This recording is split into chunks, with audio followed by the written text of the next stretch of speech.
మొదటి భాగంగా మనము మాట్లాడుకున్నాం. రెండవ భాగంగా దాన్ని కంటిన్యూ చేస్తూ ఉద్యోగస్తులు, ఉద్యోగం చేయువారు సేవకు పనికిరారా అన్న దాని గురించి మనం మాట్లాడుతున్నాం. ఉద్యోగము చేయువారు సేవకు పనికిరారా. ఉద్యోగం అనేటటువంటి మాటకి పని అని అర్థం. పని చేసుకునేవారు సేవ చేసుకోకూడదా? పని చేస్తూ సేవ చేయకూడదా? ఇట్టి విషయం గురించి మనము మాట్లాడుకుంటా ఉన్నాం. దేవుని వల్లారా, ప్రత్యేకంగా మనం ఈ టాపిక్ మాట్లాడటానికి గల కారణము, full time pastors, part time pastors అనే ఈ యొక్క ఒకటిగా ఉండాల్సినటువంటి ఫెలోషిప్లో, సహవాసములో వాళ్ళు రెండుగా విడిపోయి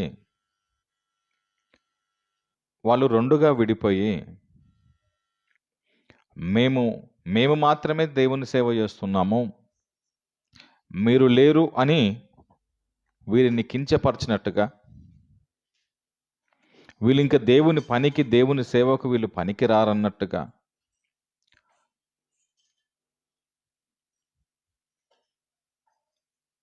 వాళ్ళే దేవుని చేత ఎన్నిక కాబడిన వారిగా ఒక ప్రత్యేకమైనటువంటి గుర్తింపు కోసము ఒక గొప్పవారిగా, ఇంకా వాళ్ళే వాక్యం పట్ల మేధావులుగా ప్రయత్నం చేశారు. అప్పుడు రెండుగా విడిపోయింది ప్రత్యేకంగా ఈ ప్రాంతంలో. అందుకని ఎవరు ఫుల్ టైం చేస్తున్నారు అనే దాని గురించి మనం మాట్లాడుతున్నాం.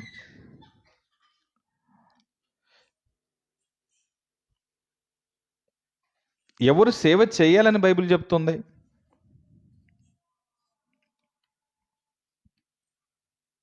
మనం పోయిన వారం మాట్లాడుకున్నాం, ప్రతి వారిని ఆయన శిష్యులుగా చేయాలి అని, క్రీస్తుకు శిష్యులుగా అందరినీ చెయ్యాలి అని, ఆ బాధ్యత మనందరి పైన ఉంది అని మనం పోయిన వారం మాట్లాడుకున్నాం. ఎవరు పని చేయాలి అన్న దాని గురించి, చీకటి నుంచి ఆశ్చర్యకరమైన వెలుగులోనికి వచ్చినటువంటి వాణ్ణి, పిలిచిన వాని గుణాతిశయములను ప్రచురము చెయ్యి నిమిత్తము ఏర్పరచబడినారు. అందరూ ఆయన గుణాతిశయములను ప్రచురం చేయాలి. ఎవరు చేయాలి అనంటే, చీకటి నుంచి ఆశ్చర్యకరమైన వెలుగులోనికి వచ్చిన ప్రతి వాడు కూడా పని చేయాల్సిన బాధ్యత ఉంది. చీకటి నుండి అన్న దానికి మనము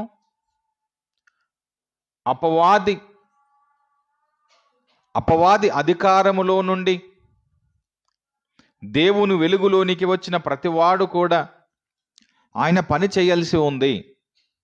దీనికి ప్రత్యేకంగా అభిషేకాలు అంటూ కానీ, వీళ్ళు ప్రత్యేకంగా వీలే సేవకులు అంటూ కానీ, ఇంకా వీలే గుర్తింపు పొందిన వాళ్ళు వీళ్ళు మాత్రమే చేయాలంటేటువంటి కానీ బైబిల్ ఎక్కడ సమర్థించదు.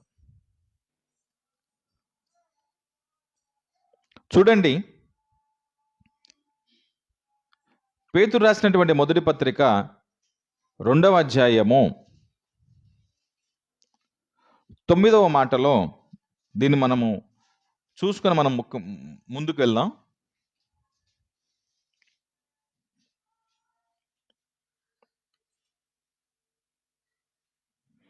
మీరు ఆ మాటను చాలా జాగ్రత్తగా ఆలోచన చేయండి. 2 అధ్యాయం 9వ మాట. అయితే మీరు, జాగ్రత్తగా వినండి మాట, పేతురు గారు రాస్తూ ఉంటున్నారు. అయితే మీరు ఉంటున్నారు కదా, మీరు ఉన్నారు కదా, మీరు చీకటిలో నుండి ఆశ్చర్యకరమైన వెలుగులోనికి మిమ్మును పిలిచిన వాని గుణాతిశయములను, మిమ్మును చీకటి నుండి ఆశ్చర్యకరమైన వెలుగులోనికి పిలిచిన వాని గుణాతిశయములను ప్రచురము చెయ్యి నిమిత్తము మీరెవరున్నారో తెలుసా? చీకటి నుంచి వెలుగులోనికి వచ్చిన మీరంతా దేవుని గుణాతిశయములను ప్రచురము చేయటానికి ఏర్పరచబడిన వారు మీరు అందరూ అన్నాడు. ఎవరు? ఎంతమంది? కేవలము సేవకులు అని చెప్పుకున్నటువంటి వాళ్ళు మాత్రమేనా చీకటి నుంచి వెలుగులోనికి పిలువబడింది? వీళ్ళు ప్రత్యేకంగా పిలుపు అంటూ ఒకటి ఉంది అని,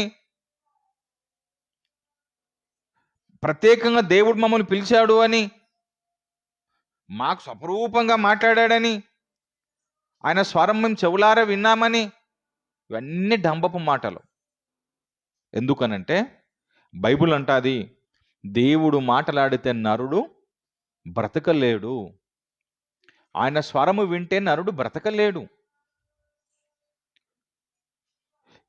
ఈ క్లారిటీ ఉండాలి ఫస్ట్. ఆయన ఎప్పుడునూ ఎవరితోనూ ఏ కాలమందైనను ఆయన ఎవరితో మాట్లాడాలను లేదు. ఆయన స్వరము ఆయనను చూడను లేదు. ఆయన స్వరమును ఎవరూ వినలేరు దేవుంది. ఇది మనం చెప్తున్నది కాదు. నా దగ్గర ఉన్నటువంటి బైబిలే మీ దగ్గర ఉంది. ఇది ఏంటిదంటే దేవుడు నన్ను పిలిచాడు అని చెప్పుకుంటే మనుషుల దగ్గర ఓహో గొప్పవారుగా పిలువబడటానికి, దేవుడు వీళ్ళని పిలిచాడంట, దేవుడే పిలిచినటువంటి మనిషి అంట, ఇతను ఎంత గొప్పోడు అని సమాజం అనుకోవాలని, అందుకు మాత్రమే దేవుడు మమ్మల్ని పిలిచాడని పదాలు వాడుతున్నారు తప్ప బైబిల్లో ఎక్కడ అలా పిలుస్తానని కానీ లేదు. ఏ కాలమైంది ఆయన స్వరము వినను లేదు, ఆయన స్వరూపమును చూడను లేదు. ఇది ఫైనల్. చూశామన్నా విన్నామన్నా అవన్నీ అబద్ధాలే. నీ గొప్పల కోసం నువ్వు చెప్పుకుంటున్నటువంటి ప్రయత్నాలు ఇవన్నీ నేను మంచివాణ్ణి మంచిదాన్ని అని చెప్పుకోవటం కోసమే ప్రయత్నాలు తప్ప దేవుడు ఎప్పుడు ఎవరితో కనబడాడు, ఎవరితో మాట్లాడు. ఎందుకు కనబడాలి? ఎందుకు మాట్లాడాలి? మీ దగ్గర 66 పుస్తకాలు కలిగినటువంటి బైబిల్ ఉన్న తర్వాత ఇంకా దేవుడు ఎందుకు మాట్లాడతాడు? ఎందుకు వస్తాడు? ఎందుకు కలుస్తాడు? మీకు కావలసినవన్నీ ఇందులో ఉన్నాయి. మనం దీంట్లో నుంచి చదువుకోవాలి, ఎలా ఉండాలో, ఎలా జీవించాలో నేర్చుకొని అలా బ్రతకాలి, అంతే.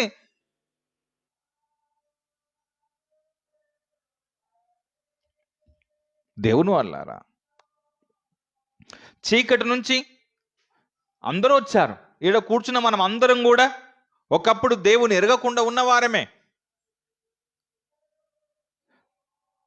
ఆయనను ఆ చీకటిని వదిలిపెట్టి వెలుగులోనికి వచ్చిన వారం మనమంతా. ఎవరైతే వెలుగులోనికి వచ్చారో వచ్చిన వారందరూ దేవుని గుణాతిశయములను, ఎవరు? సేవకుడు ఒకడేనా? ఎవరు చీకటిలో నుంచి వెలుగులోనికి వచ్చారో, ఎవరు చీకటిలో నుండి వెలుగులోనికి వచ్చారో, వెలుగులోనికి వచ్చిన ప్రతి వాడు ఏం చేయాలంటే దేవుని గురించి ప్రచురం చేయాలి, ప్రకటన చేయాలి, బోధ చేయాలి, బైబిల్ గురించి బోధించాలి, నేర్చుకోవాలి, బోధించాలి, నేర్చుకోవాలి, బోధించాలి, తెలుసుకోవాలి, ప్రకటించాలి. మరి ఉద్యోగస్తులు చెయ్యొచ్చా? ఇదే కదా సమస్య. మనము లాస్ట్ వీక్ మనం మాట్లాడుకున్నాం, పోయిన వారం మనం మాట్లాడుకున్నాం ఏంటి? నువ్వు చెమట కార్చి ఆహారమును తిందువు, ప్రయాసముతో. ఆదాముతో చెప్పాడు దేవుడు, నువ్వు ప్రయాసపడాలి, నువ్వు చెమట కార్చాలి. నీకు ఆహారము కావాలి అనంటే, నీకు ఆహారం కావాలి అనంటే నువ్వు కష్టపడాలి, శ్రమపడాలి, ప్రయాసపడాలి.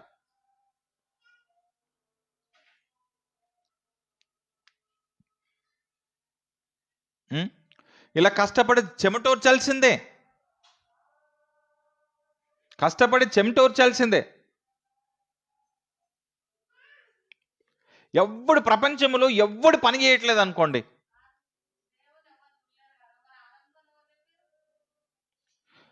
అందుకనే నేను లాస్ట్ వీక్ మీరు కొన్నిసార్లు మిస్ అయ్యారు ఈ టాపిక్లో. ఎందుకనంటే నీ డౌట్ కరెక్టే, మంచిది. అది ఆదాముతో మాట్లాడింది దేవదూతలే కాదు. ఆయన ఎవరితో మాట్లాడాడు, ఎవరితో కనబడడు. అని మనం చెప్పింది కాదు. అది ఇప్పుడు నువ్వు అనుకుంటున్నావు, అట్లా ఆయన రాయించలేదు, నువ్వు అనుకున్నావు. అరే, లోతు ఉన్నాడు కదా, లోతు జాగ్రత్తగా వినండి, లోతు తన కుమార్తెలతో వ్యభిచారం చేశాను, దేవుడు చేయమని. అదే చెప్పేది, మరి నేను అదే చెప్పేది అరే నేను చెప్పింది పూర్తి వినాలి కదా, ప్రశ్నకు ప్రశ్న సమాధానం కాదు. లోతుకు దేవుడు చెప్పాడా? ఎవరు చేశారు తప్పు? అట్లా ఆదాముకి ఎవరు చెప్పారు? ఆయన అనుకుంటే ఏం చేస్తారు? ఇప్పుడు నీకు నువ్వు ఎక్కడ నాకు చెప్పు, ఎక్కడనో చదువు, అది చదువు.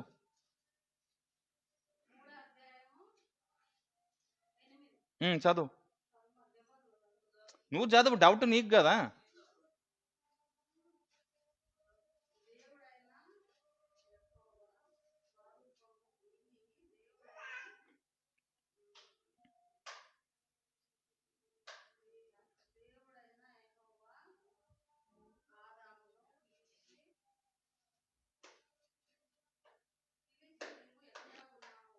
ఓకే, రైట్ అన్నాడు. ఎవరు అన్నారు? ఎవరు చెప్తున్నారు ఈ విషయము? ఇది రాస్తుంది ఎవరు? అదే చెప్పేది మరి. మళ్ళీ లోతు గురించి చెప్పినప్పుడు అదొక రకం ఇదొక రకం కాదు. ఇక్కడ ఏమంటున్నాను, అది రాసింది ఎవరు? మోషే రాశాడు. ఏమనుకుంటున్నాడు మోషే?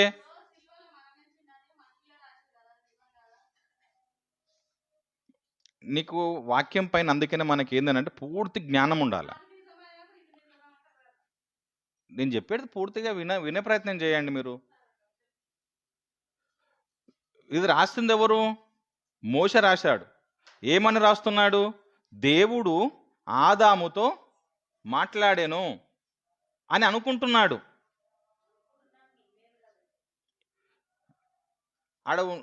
అదే చెప్పాడు. అట్లా కాదు, బైబిల్ పైన అందుకే ఆ నాలెడ్జ్ కావాలంటున్నాను నేను. మోషే తన ఆలోచనను అక్కడ రాస్తున్నాడు, ఆదాముతో అలా మాట్లాడాను. అందుకనే యేసుప్రభు ఏమంటాడు? దేవుణ్ణి ఎవడు చూడలేదు అని యేసుప్రభువే అంటాడు. మరి ఏది కరెక్టు? యేసుప్రభు చెప్తున్న మాట ఏంటిది? మరి ఏం చూసావు అని నీకు నువ్వు అక్కడ ఉన్నది అట్లా లేదు. అది అట్లా లేదు. నువ్వు ఊహించుకోవటం తప్పు. యేసుప్రభు అబద్ధం అవుతుంది అప్పుడు. ఎందుకనంటే మన సొంతగా ఆలోచన చేసినప్పుడు అది పొరపాటు అవుతుంది. ఎప్పుడు అట్లా ఉండదు. బైబుల్ ఎప్పుడు ఒకటే రకంగా ఉంటుంది. ఎందుకనంటే సరే, దేవుని చూసారా లేదనేది ఒక టాపిక్. అది నేను ఆల్రెడీ చెప్పాను నేను మీకు, మీరు అలా లేరు. తిరిగి మనం నెక్స్ట్ సండే మనం మాట్లాడుకుందాం అదే టాపిక్. దేవుని చూసామా లేదా అనేది నెక్స్ట్ సండే మీరు మిస్ కాకుండా ఉండండి, మనం మాట్లాడుకుందాం అదే టాపిక్, సేమ్ టాపిక్ని. అయితే దేవుని ఎవరు చూడలేదు. ఇక్కడ దేవుడైన యెహోవా, జాగ్రత్తగా వినండి మరలా. దేవుడు ఎవరు అనంట? ఎవరు? యేసుప్రభువా యెహోవానా? రైట్, ఈ క్లారిటీ మనకు ఉండాలి ఫస్ట్. ఓకే, అయితే ఈయనను ఎవరు చూడలేదు. యేసుక్రీస్తుని చూశారంటే యేసుక్రీస్తుని అందరూ చూశారు. యేసుప్రభుతో అందరూ మాట్లాడారు. యేసుప్రభు మన కోసం మరణించాడు, మన పాపాల కోసం మరణించాడు.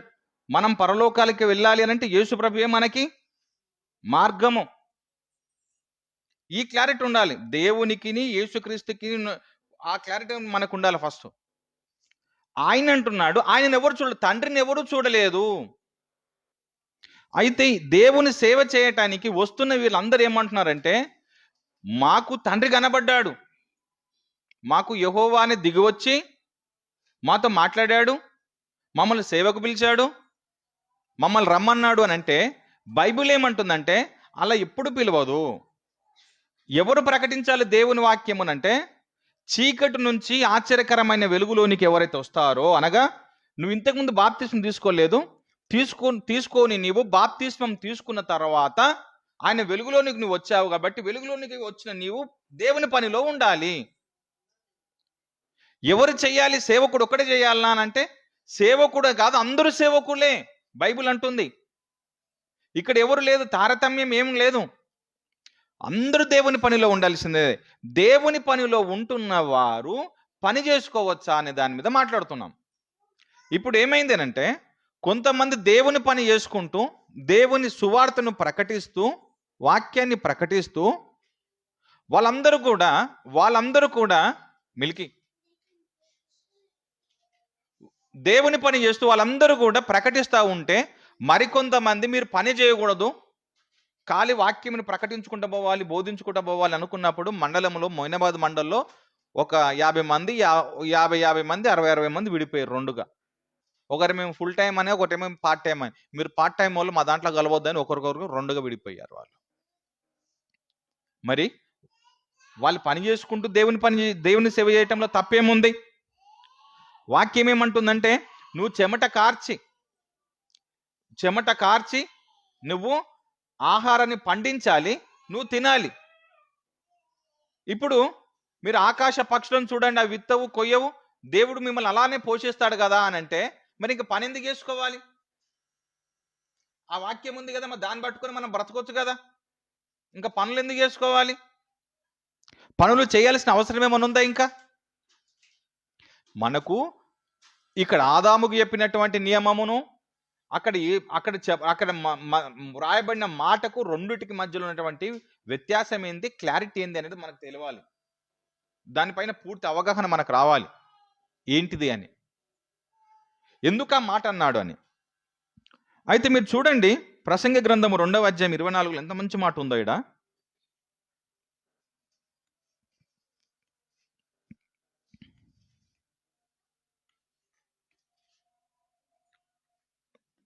2వ అధ్యాయం 24వ మాట, అన్నపానములు పుచ్చుకొనుట కంటెను తన కష్టార్జితము చేత సుఖపడుట కంటెను ఇంకా మేలుకరమైనది ఏమన్నా ఉన్నదా నరునికి భూమి మీద అంటే, కష్టార్జితము చేత ఆహారము తినటం అనేది అంత మంచిదే, గదే కదా నరునికి మేలుకరమైనది, ఇంకేమున్నది అన్నాడు. పని చేసుకోవాలి. మరి ఇప్పుడు ఈ కాంట్రడిక్షన్ అవుతుంది కదా. ఏది? ఆకాశ పక్షులు చూడండి, ఆ విత్తవు కొయ్యవు, ఓకే, వాటిని పోషించిన దేవుడు వీటిని పోషిస్తాడు కదా అని అంటే, ఇక్కడ నువ్వు పని చేసుకొని బతకటం మంచిది అంటున్నాడు కదా. మరి రెండిట్లో ఏది తప్పు, ఏది రైటు? ఏ నాలెడ్జ్ రావాలి మనకు బైబిల్ మీద? ఇట్లా కాంట్రవర్సీ వచ్చినప్పుడు దీనిని వాక్యంతో చూడాలి, మనం ఓనుగా చెప్పకూడదు. అంటే ఇంకొక వాక్యంతో చూసి ఆ వాక్యాన్ని మనం చదువుకున్నప్పుడు మనకు క్లారిటీ వస్తుంది, ఓహో ఇది ఇందుకోసం ఈ మాట వ్రాయబడిందా అని. దేవుడు పెడుతున్నటువంటి విధానం చూడండి, మీరందరూ కష్టపడే పని చేసుకోవాలి. ప్రపంచంలో ఎవ్వడు కష్టపడటం లేదనుకోండి, ఎవ్వడు పని చేయటం లేదనుకోండి, ఇంకా పంట ఎడికలు వస్తుంది.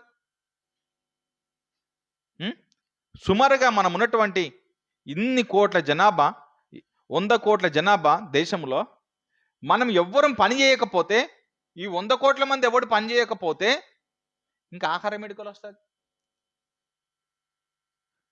అందరు పనిలోనే ఉన్నారు అనుకుంటే, ఇంకా అనారోగ్యపరమైనటువంటి ఇబ్బంది వచ్చినప్పుడు వానికి హాస్పిటలైజ్ ఎలా అవుతాడు అండ్ ట్రీట్మెంట్ ఎలా జరుగుతుంది? దేవుని వాళ్ళారా, దాని మీనింగ్ మనకు పూర్తిగా అర్థం కావాలి. చూడండి, అపోస్తులు కానీ దేవుని గురించి తెలుసుకున్న వారు కానీ వాళ్ళు ఏమంటున్నారు చూడండి, ఒక మాట.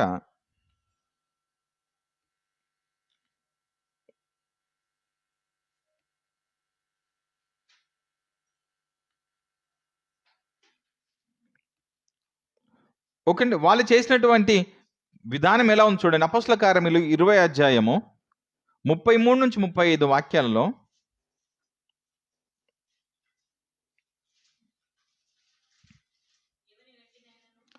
జాగ్రత్తగా వినండి. ఎవరిని వెండినైనను బంగారమునైనను వస్త్రములనైనను నేను ఆశింపలేదు. మా అవసరాలు ఉన్నాయి కదా, అవసరము నిమిత్తము, మా అవసరాల నిమిత్తము, నాతో ఉన్నవారి నిమిత్తము ఈ నా చేతులు కష్టపడినవని మీకు తెలియను. వీళ్ళెవరు? పౌలు గారు పని చేస్తున్నాడు. పౌలు గారి కంటే గొప్ప పని చేస్తున్న గొప్ప సేవకులు ఉన్నారా? పౌలు గారి కంటే ఎక్కువ శ్రమలు అనుభవించిన సేవకులు ఉన్నారా? నా చేతులు కష్టపడ్డాయి నా అవసరము నిమిత్తము, నా అవసరం నిమిత్తము. మన అవసరాలు ఏమైనా ఉంటాయో అవసరాల నిమిత్తము మనం ఏం చేయాలి అని అంటే కష్టపడాలి, పని చేసుకోవాలి. లేదండి మేము సువార్త మేము ప్రకటిస్తున్నామనంటే నేను మీరు ప్రకటించొద్దని అనట్లేదు. పని చేసుకొని సేవ చేసుకుంటున్న వాడిని మీరు డిస్టర్బ్ చేయకండి.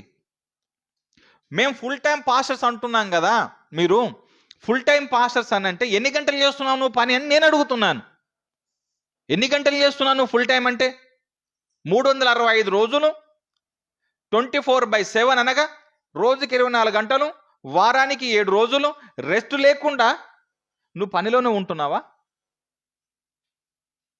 పనిలో ఉంటున్నావు.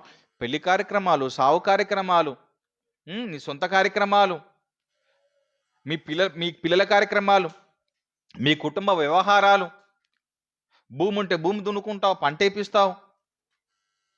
ఏదైనా మీకేమన్నా నువ్వు డాక్టర్గా ఉంటే నువ్వు క్లినిక్ నడిపించుకుంటావు. నువ్వు అన్నీ చేసుకుని ఉంటావు, పనులన్నీ చేసుకుంటూనే ఉంటారు. పనులన్నీ చేసుకుని మరలా మేము ఫుల్ టైం పాస్టర్స్ అంటారు. నువ్వు చెయ్యని పని చెప్పండి అంటున్నాను నేను. నువ్వు ఎన్ని గంటలు చేస్తావు? దేవుని సేవ పేరున నువ్వు చేస్తున్నది పని ఎన్ని గంటలు? మా అంటే ఒక 3 గంటలు 4 గంటలు గంతే నువ్వు చేసే పని అంతా. నువ్వు రోజల్లా అబ్జర్వ్ చేయండి.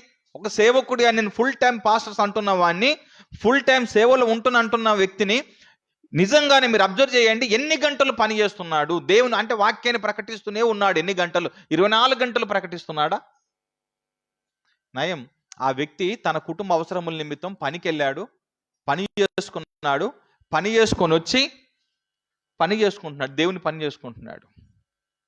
లేక పని అయిపోయిన తర్వాత వెళ్ళి దేవుని పని అయిపోయిన తర్వాత వెళ్ళి పని చేసుకుంటున్నాడు.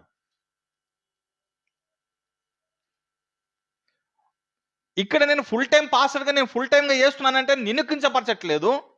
మేము పని చేసుకొని మేము సేవ చేస్తున్నాం అతన్ని కించపరచట్లేదు. మనం మీ పరిధిలో మీరు పని చేసుకుంటున్నారు కదా, చేసుకోండి, తప్పేమీ కాదు.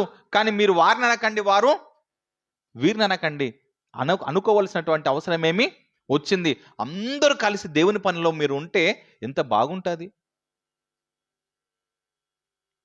నేను అంటున్నాను, ఫుల్ టైం అన్నదానికి నేను మీతో మాట్లాడుతున్నాను.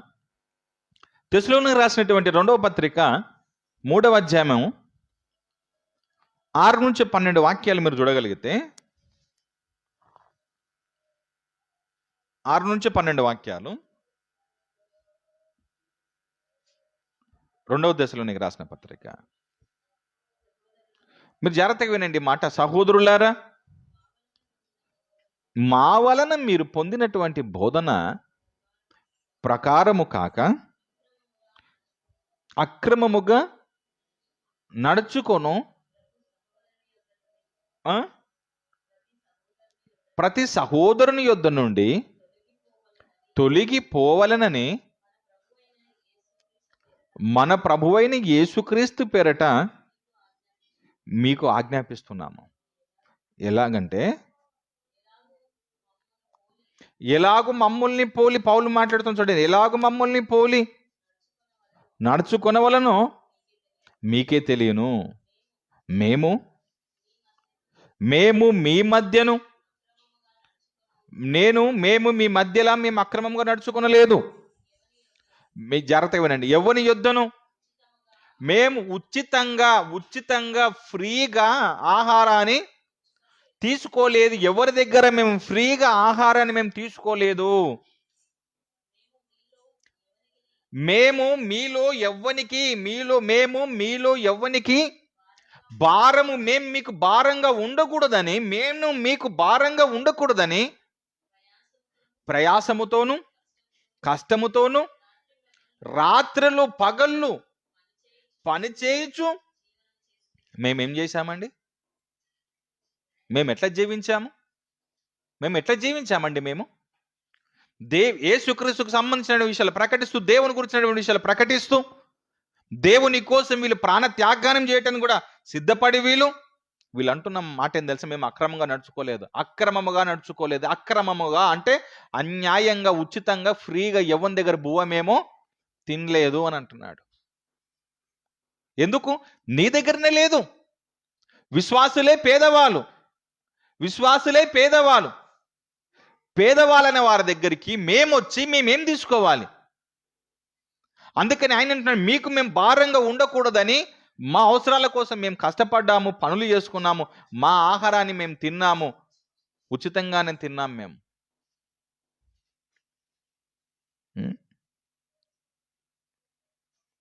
కష్టపడని వారికి అక్కడ ఉంది, కంటిన్యూ చేయండి అన్నమాట.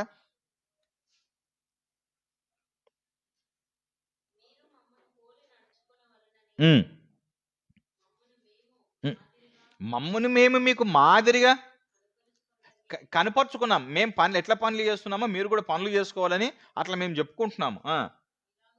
ఇలాగ చేసేతిమి కానీ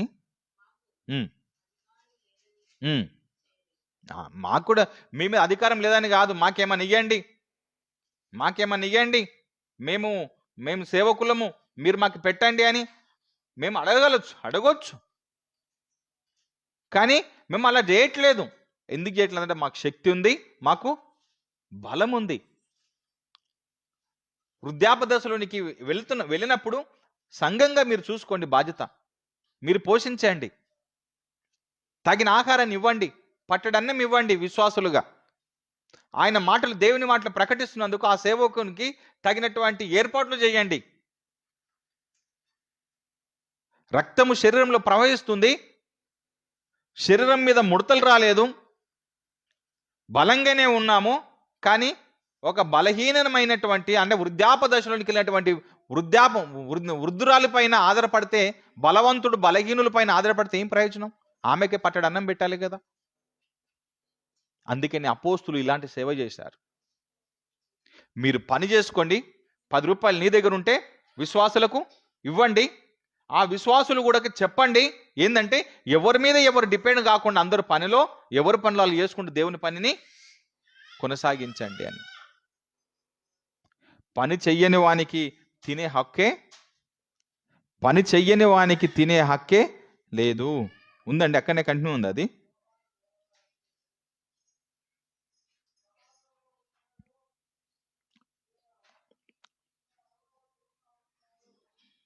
ఓకే, అదే పాయింట్లోనే ఇంకా మేము అలా చేసామనంటే,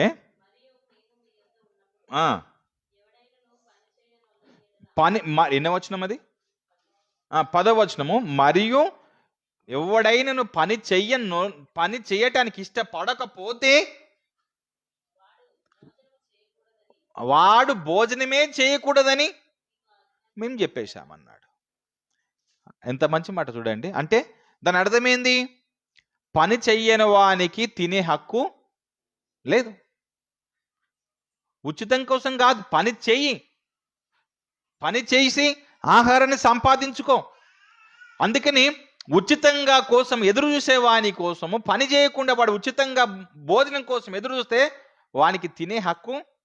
ఎంత మంచి మాట అండి, బైబిల్లో ఎంత బాగా చెప్తోంది.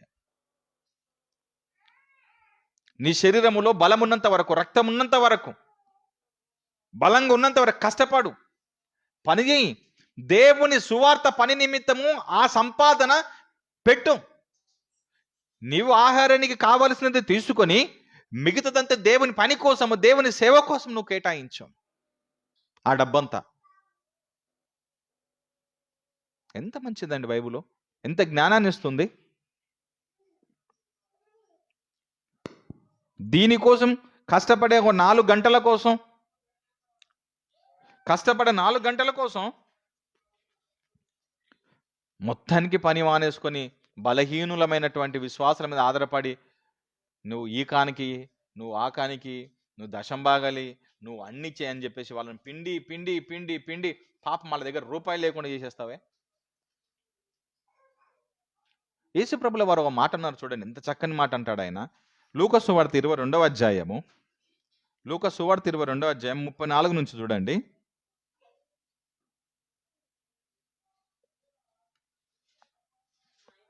ఆయన ఉం? ఆయన పేతురు ఆ,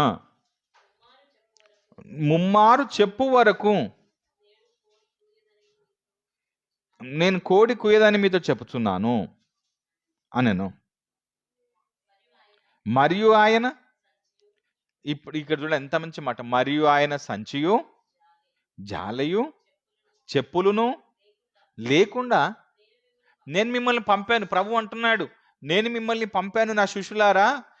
మీకు ఏమేమి లేనప్పుడు, సంచి లేనప్పుడు, జాలయు చెప్పులు లేనప్పుడు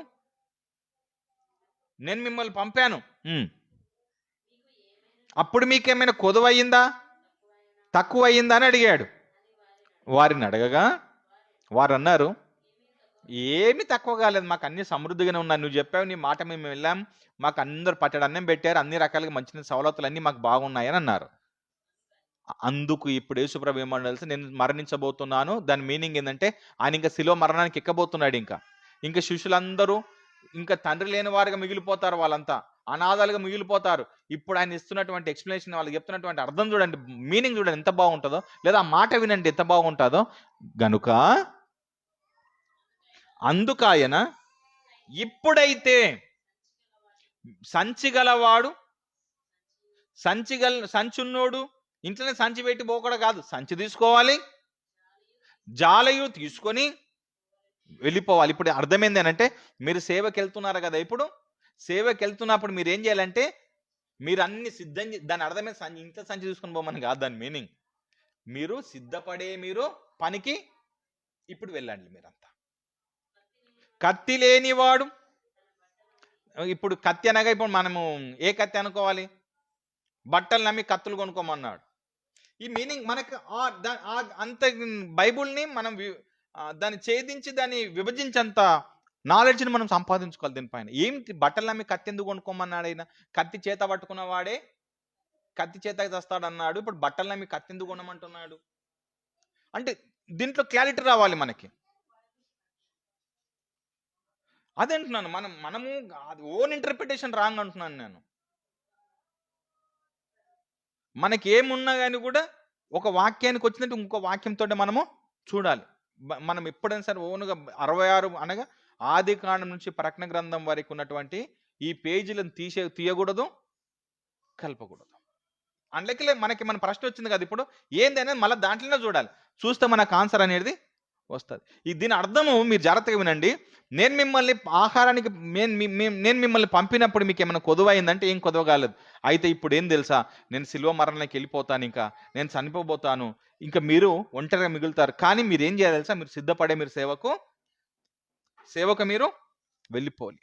అంటే మనమే ఆహారాన్ని సిద్ధం చేసుకోవాలి, మనమే అన్ని రకాలుగా సిద్ధపడే మన పనిలో ఉండాలి. మనం ఒక గ్రామానికి మనం సేవకి వెళ్తున్నామనంటే, లేదా ఒకరింటికి మనం వాక్యం ప్రకటించడానికి వెళ్తున్నామనంటే, వాళ్ళ ఇంటి దగ్గర ఏమైనా ఉంటదేమో, అమ్మ మేము మీ ఇంటికి వస్తున్నాము, పాస్టర్గా మేము మీ ఇంటికి వస్తున్నాము, మీరు మాకేం చేసి పెడతారని అనకూడదు. ఇక బహుశా వాళ్ళ దగ్గర ఉంటుందా లేదా, వాళ్ళ దగ్గర ఆహారం ఏమైనా ఉందా లేదా, అయ్యో వాళ్ళ పరిస్థితి పేద పరిస్థితే కదా అని నువ్వు గుర్తుపట్టి ఏం చేయాలంటే, అవసరం వస్తే నువ్వు వాళ్ళ గుడిని తీసుకొని పోయేటట్టుగా ఉండు, లేదా నువ్వు వాళ్ళకు భారంగా అసలు ఉండకూడదు. నువ్వు వాక్యం చెప్పి దేవుని మాటలు అందించి నువ్వు ప్రార్థన చేసేసి మరలా రిటర్న్ వచ్చేసి వాళ్ళ పరిస్థితులు ఏమో నువ్వు అబ్జర్వ్ చేసుకుని వెళ్ళిపోవాలి. ఇంతటి జ్ఞానాన్ని ఇచ్చాడు దేవుడు. ఎవరు చేయాలి ఇదంతానంటే, సంఘంగా ఉంటున్నటువంటి ప్రతి విశ్వాసి, అందరం విశ్వాసులమే. నేను గొప్ప మీరు గొప్ప అంటే ఏం లేదు, అందరం విశ్వాసులమైన. మనం అందరము ఆయన పని చేస్తూ పని చేసుకోవడంలో తప్పేమీ లేదు. ఒక ఆమె చూడండి మిషన్ కుట్టుకుంటుంది, ఎంత బాగుంటుంది చూడండి. ఒక ఆమె మిషనే కుట్టుకుంటుంది.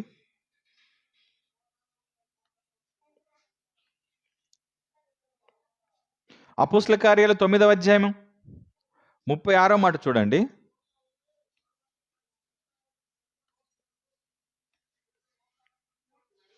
మరియు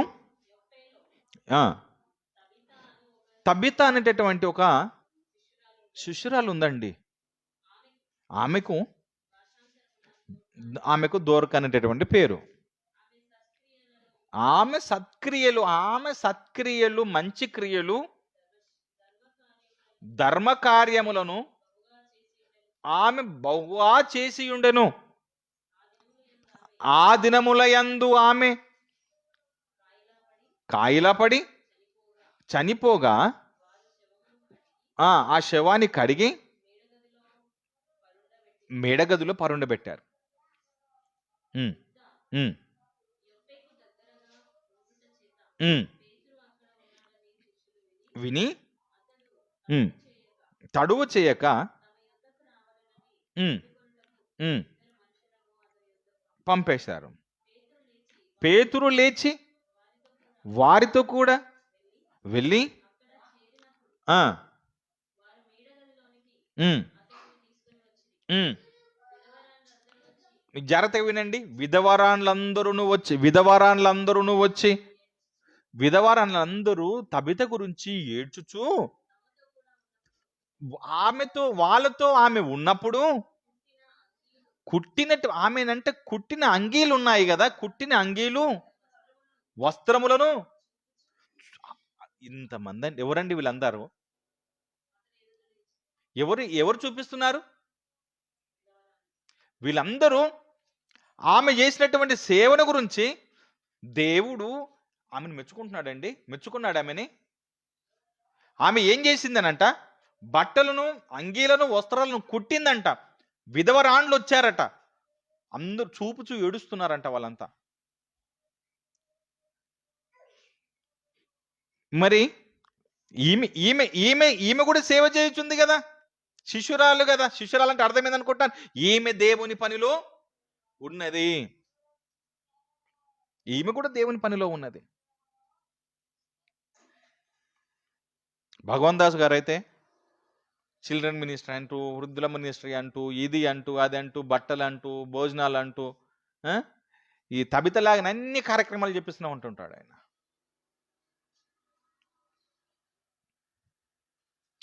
మనం తప్పనట్లేదు.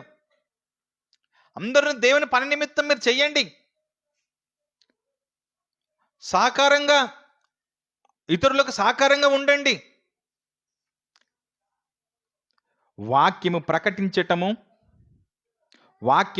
ప్రకటించడం ఆమె సత్క్రియలు అన్న మాటకి వాక్యం ప్రకటించటము, వాక్యం బోధించటమే మంచి క్రియలు. ఆమె అలా మంచి క్రియలు చేస్తూ, వాక్యాన్ని బోధిస్తూ, ఆమె బట్టలు కుట్టి పనిచేసి మళ్ళా బట్టలకి ఇతరులకి ఇచ్చిందట. బట్టలు కుట్టిందట, వాక్యాన్ని ప్రకటించిందట, తర్వాత ఇతరులకు వస్త్రాలను ఇచ్చిందంట. ఇంత కుట్టి ఇచ్చిందంట. మన దగ్గర ఉన్నాయే, ఈయనకే కష్టపడుతుంటాం మనం. మన ఈయనకనే కష్టపడుతుంటాం మనం. ఏం తీసుకుపోతాం చెప్పండి? ఎందరో వస్తుంటారు మైకులు వేసుకొని కదండి. మనం ఇయ్యటానికే ఆయాసం, ఇబ్బంది తెలుసా అండి మనకి. కానీ ఆమె మాత్రము దేవుని ప్రేమను అలా కనపరిచిందండి. ఇక్కడ మనం నేర్చుకుంటున్నటువంటి విషయం ఏమిటో తెలుసా అండి? సేవ చేస్తూ మిషను కుట్టుకుంటూ, ఓకే, ఇతరులకు ఆ బట్టల్ని ఇస్తూ తగినటువంటి సహాయం చేస్తుంది కదా ఆమె. మనమందరము మీకు కలిగిన శక్తి కొలది మీరు అందరూ పనిచేసి మీరు సంపాదించినటువంటి రూపాయితో ఇతరులకు మీరు సహకరించి మీరు దేవుని వాక్యం బోధించడంలో తప్పేమీ లేదు. అంత మాత్రం దీనికోసము మీరు ఫుల్ టైం అంటూ, మేము పార్ట్ టైం అంటూ రెండుగా విడగొట్టి వాళ్ళందరినీ మనుషుల మీద అందరూ భారంగా ఉంచేసేసి సేవకులందరూ ఎట్లా కనబడుతున్నారు అంటే, మీ ఇంటికి వస్తే ఏమిస్తారు? మా ఇంటికి వస్తే విశ్వాసాల గురించి, అమ్మ మేము మీ ఇంటికి వస్తున్నాం కదా, మీ ఇంటికి వస్తే ఏం చేయాలి మీరు? ఏమో మాకు ఇవ్వాలి. నువ్వు మా ఇంటికి వచ్చినా ఏదో ఇచ్చి పోవాలి. ఈ పరిస్థితిలో నడుస్తూ ఉంటే పాపం ఆమె దగ్గర రూపాయి ఉందా లేదా అని చూసేది ఎవరండి? అందుకనే నీకు అంతటి జ్ఞానాన్ని సంపాదించుకోవాలంటుంది వాక్యం. అందుకనే దేవుని వాళ్ళారా, పనిచేసి చివరి రెఫరెన్స్ చూడండి. పని చేయటం తప్పేమి కాదు అనేటటువంటి దానికి చివరికి రెఫరెన్స్ చూసుకొని మనం ముగించుకుందాం. 3వ అధ్యాయము లూకా సువార్త 10వ వచనం నుంచి 14 వరకు. లూకా సువార్త 3వ అధ్యాయము.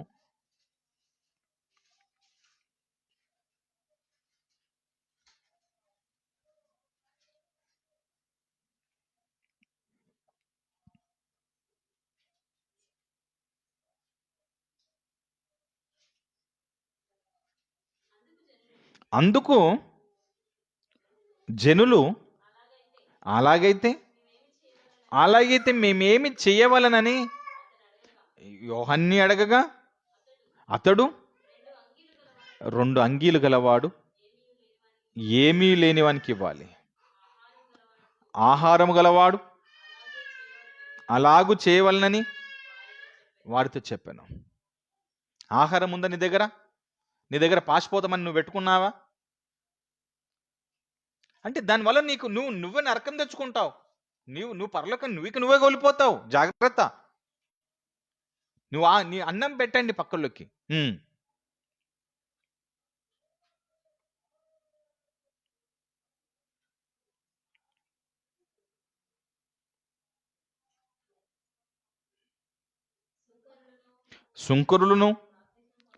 సుంకరులు బాప్తిస్మం పొందటానికి వచ్చారు.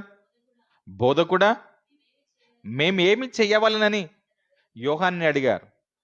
యోహాన్ అంటున్నాడు, మీకు నిర్ణయింపబడిన దానికంటే ఎక్కువ తీసుకొనకూడదు. వీళ్ళెవరు? సుంకరులు అంటే ఎవరు? ట్యాక్స్ కలెక్టర్స్, బిల్ కలెక్టర్, పైసలు వసూలు చేసేవాళ్ళు. వీళ్ళు ఏం చేస్తున్నారంటే నిర్ణయించిన దానికంటే ఎక్కువ వసూలు చేస్తున్నారు పైసలు. అప్పుడు ఏం చెప్తున్నాడంటే మీరు అంతకు మించి ఎక్కువ పైసలు తీసుకోవడానికి వీలేదు. మరి పైసలు తీసుకోవచ్చా, పని చేయవచ్చా అంటే పని చేయి, దానికి తగినట్టుగానే నువ్వు పైసలు తీసుకో, అంతకు మించి నువ్వు తీసుకోవడానికి వీలు. ఎంత యోహాన్ గారు చూడండి, మీరు పని మానేసి పనికి రండి మీరు అందరూ అంటలే, మీరందరూ బంద్ చేసేయండి అంటలే.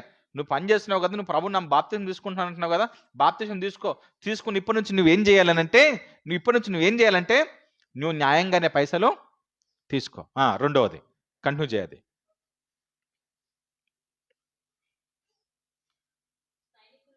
సైనికులు ఉన్నారు కదా, మేమేం చేయవాలని సైనికులు అడిగారు, మేమేం చేయాలని వాళ్ళు అడిగారు. అందుకు అతడు అన్నాడు, మీరు బాప్తిజం తీసుకుంటారు కదా, మీరు తీసుకున్న తర్వాత మీరు సైన్యములు మీరు ఉంటే మీరు ఎవరిని బాధ పెట్టకయో, ఎవని మీదను అపనిందలు వెయ్యకయో, మీ జీతాలతో మీరు తృప్తి పొందుకోవాలి. ఎవరి మీద మీరు సైన్యములు ఉన్నాం కదని చెప్పేసి మీరు ఇష్టంగా మీరు ఎవరి మీద అపనిందలు వేయకూడదు. మీరు ఏం చేయాలి అంటే ఎవరి మీద నిందలు వేయకుండా మీరు ఏం చేయండి అంటే మీరు బాప్తిజం తీసుకుంటారు కదా, తీసుకొని మీ డ్యూటీలు మీరు చేసుకుంటే, నువ్వు ఉద్యోగం చేస్తే ఆ ఉద్యోగంలో వచ్చినటువంటి నీ పైసలతోటి నువ్వు తృప్తి పొందకన్నా. నువ్వు బాప్తిజం తీసుకున్న తర్వాత నువ్వు పని మానేసి అన్నాడా? ఎందుకండి ప్రపంచం ఇట్లా మాట్లాడేసింది? పని చేసుకోండి. అందరూ పని మానేస్తే, ప్రపంచమే పని మానేస్తే పరిస్థితి ఏంటి? లేదండి మేము పని చేయకుండా మేము సేవ చేసుకుంటున్నామనంటే నేను తప్పు పడతలే. పని చేసుకొని సేవ చేస్తున్న వాని గురించి నువ్వు తప్పుగా మాట్లాడకు. నేను ఒకవేళ నువ్వు గట్టిగా మాట్లాడితే నేనేమంటాను అంటే నువ్వు ఎన్ని గంటలు చేస్తున్నావు చెప్పు అంటాను నేను. నువ్వు ఇతని మీద కాంట్రవర్సీగా మాట్లాడుతున్నావు కదా, నువ్వు ఎన్ని గంటలు చేస్తున్నావు పని? మా అంటే 4 గంటలు, అది కూడా ఆదివారం రోజున ఈ టైం నుంచి 1 గంట వరకు, లేదా 2 గంటల వరకు, 3 గంటల వరకు చేస్తారు. తర్వాత అక్కడి నుంచి మరలా వారం అంతా ఏం చేస్తుంటారు? నువ్వు చేసేటటువంటి ఒక 2-3 గంటల పనికి 365 రోజులు కంటిన్యూగా ఉన్నట్టు బిల్డప్లు ఎందుకు? అందుకనే నేను ఎవరిని కించపరచట్లేదు. పని చెయ్యండి. ఎందుకంటే సమయం ఈ లోకం మీద కొద్దిగానే ఉంది. నిజంగానే అందరూ కష్టపడుతూ దేవుని పనిలో ముందు కొనసాగుతూ అనేక ఆత్మలను సంపాదించటములో, అనేక మంది ఆత్మలను రక్షించటములో, రక్షణలను నడిపించటములో మనందరి బాధ్యత ఉండాలి. మనమందరం కష్టపడాలి. దేవుని కోసం మనందరూ నిలపాలి. మన దగ్గర ఉన్నటువంటి రూపాయి సహాయాన్ని వాళ్ళకి అవసరం ఉన్నప్పుడు వాళ్ళకి ఆదుకొని వారిని దేవుని కోసం మనం నిలబెట్టేంతగా మనం పని చేసుకోవటంలో తప్పేమీ లేదండి. ఉద్యోగం చేసేవారు సేవకు పనికిరాడంటే బరాబర్ ఉద్యోగం చేసేవాడు సేవకు పనికొస్తాడు, ఉద్యోగం చేయని వాడు కూడా సేవకు పనికొస్తాడు. చీకటి నుంచి ఆశ్చర్యకరమైన వెలుగులోనికి వచ్చిన ప్రతి ఒక్కడు దేవుని పనిలోనే ఉండాలి. కళ్ళు మూసుకుందాం, ప్రార్థన చేసుకుందాం.